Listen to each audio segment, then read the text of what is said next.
Hello everybody, Dan Anderson here with Kingdom Way Ministries with today's Monday mission post to incite and outfit your kingdom leadership. I want to share with you these next several posts some incredible transformative leadership principles that I know is going to help you if you dial in your company, in your ministry, in your home, from the book of Nehemiah. It's one of my favorite books of all time. So the question I want to pose to you today is, how in touch are you with your emotions? And how does that relate to your mission on Monday?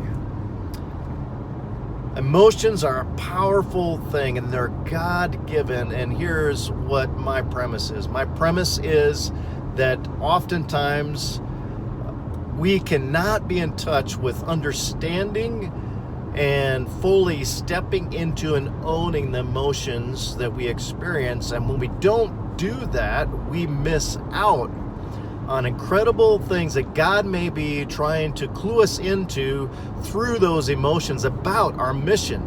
Case in point, chapter 1 of Nehemiah is an amazing story. Nehemiah was the cupbearer to the king in a foreign land. Israel had been put in a holy timeout of sorts by God. And 3 waves, after 70 years, he started sending different waves of people back. The first was Zerubbabel and Jeshua, who rebuilt the foundations of the temple that was destroyed by King Nebuchadnezzar. And then the second wave was Ezra, spiritual formation. A revival of sorts really took place under his leadership. And then you come to Nehemiah, almost 100 years after God had first sent them away and was taken captive into a foreign land. And Nehemiah gets a report from his brother that the walls of Jerusalem still remained in ruins and was exposing the city and the nation of God. It was a reproach. When he heard the news, he grieved deeply.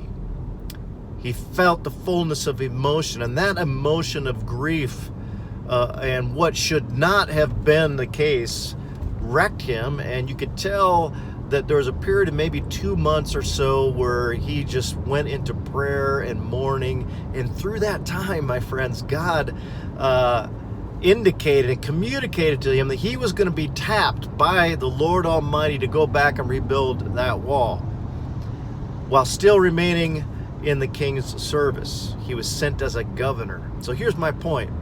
I want to ask you a question today, and I ask you to put it in the notes this morning or whenever you're seeing this.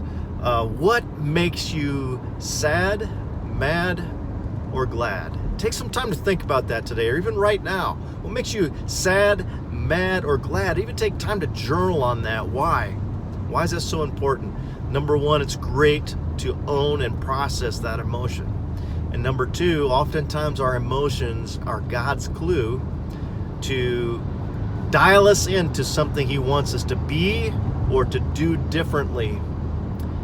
In Nehemiah's case, he brought great reformation to a nation, rebuilt the wall in 52 days. Can you believe that? And accomplished great things. So what is the emotions you're experiencing today? And that of those you lead, draw that out. Talk about it. Own it.